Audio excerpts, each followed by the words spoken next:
नमस्कार, आप देख रहे हैं क्राइम 24 आवर्स और मैं हूं आपके साथ ज्योति कनौजिया। आइए रुक करते हैं खबर की ओर। क्राइम ब्रांच अहमदाबाद ने एक बांग्लादेशी को 2 पासपोर्ट के साथ किया गिरफ्तार। फर्जी सबूतों के आधार पर बांग्लादेश के साथ साथ भारत का भी पासपोर्ट हासिल कर लिया और पता चला कि आरोपी 2001 से भारत आया था। आरोपी बांग्लादेश से लड़कियों को बुलाकर देह व्यापार का धंधा चलाता था। आरोपी का नाम मोहम्मद लाबू सरदार है। आरोपी मूल रूप से बांग्लादेश का रहने वाला है और 2001 में अवैध रूप से गुजरात आया था। 12 साल पहले सरदार नगर निवासी रमेश के माध्यम से 3000 देकर फर्जी निर्वाचन कार्ड बनवाया गया और उसके बाद आधार कार्ड, पैन कार्ड बनवाया गया और उसके बाद 2015 में भारतीय पासपोर्ट बनवाया गया।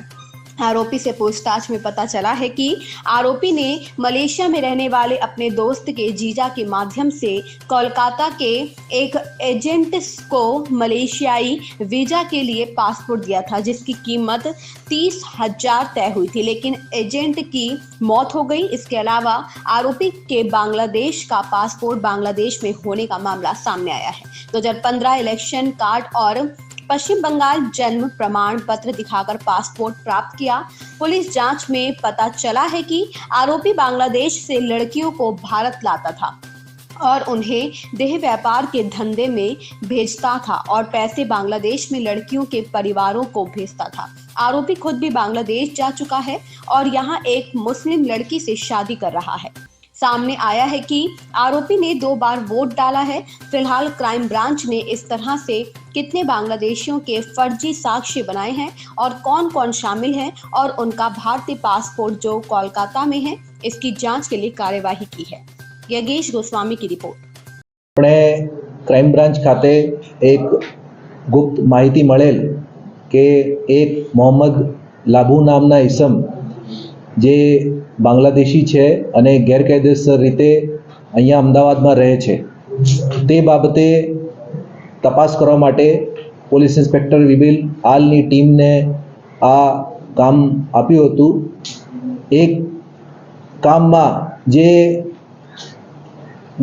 આ ઈસમ નામના જો માણસ છે એના બધા જે ડોક્યુમેન્ટ જે છે એ મંગાવવામાં આવ્યા અને ખબર પડી કે એને બોગસ ડોક્યુમેન્ટ બનાવીને આવી રીતે આઈડેન્ટિટી કાર્ડ, જેમાં ચૂંટણી કાર્ડ અને આધાર કાર્ડ બનાવેલું છે અને એ બંનેના બનાવ્યા પછી ભારતના પાસપોર્ટ પણ મેળવેલ છે અને આ વેરિફિકેશન કર્યા પછી એને ત્યાં જઈને રૂબરૂ જઈને ચેક કરતા એને પાસેથી ઝેરોક્સ ડોક્યુમેન્ટ મળીને આવ્યા અને એની પૂછપરછ કરતા એ ખબર પડી કે એ જે આરોપી છે મોહમ્મદ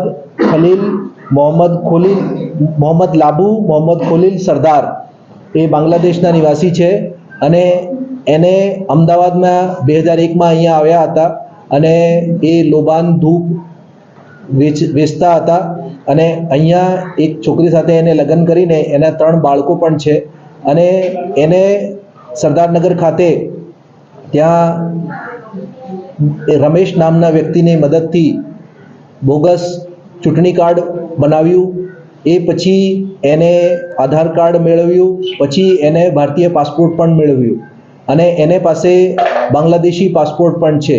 તો અત્યારે એને બધા જે ડોક્યુમેન્ટ જે છે એ બોગસ ડોક્યુમેન્ટ બનાવ્યા છે, એ આધારે અત્યારે એની ધરપકડ કરીને ક્રાઇમ બ્રાન્ચમાં ગુનો દાખલ કરીને આગળની તપાસ આગળ હાથ ધરી છે। સર, ખાસ કરીને પાસપોર્ટ તો એની પાસે ઓનલાઈન કોઈ મળી નથી આવ્યું, તો એ પાસપોર્ટ એના જે ક્યાં ક્યાં છે, કારણ કે તપાસ લખ્યું છે કે બાંગ્લાદેશ છે, એજન્ટ જે મલેશિયામાં છે ત્યાં છે, તો પાસપોર્ટ આપણી પાસે ઝેરોક્સ મળી છે ખાલી?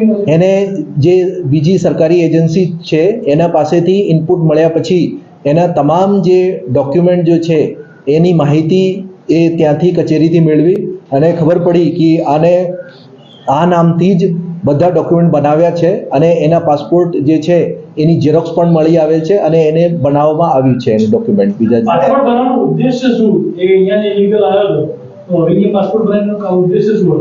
એને જે પાસપોર્ટ જે છે એ 2015માં બનાવ્યા હતા, એ અહીંયા 2001થી રહેતા હતા, પછી અહીંયા બોગસ ડોક્યુમેન્ટ કરીને એને મલેશિયા ત્યાં જવા માટે ઈચ્છા ધરાવતા હતા અને અહીંયાના બધા ડોક્યુમેન્ટ અને પોતાના જે પાસપોર્ટ જે છે એ વિઝા લગાવવા માટે એને ત્યાંના એજન્ટને આપ્યા હતા અને એને इस खबर में बस इतना ही। बने रहे क्राइम 24 आवर्स के साथ।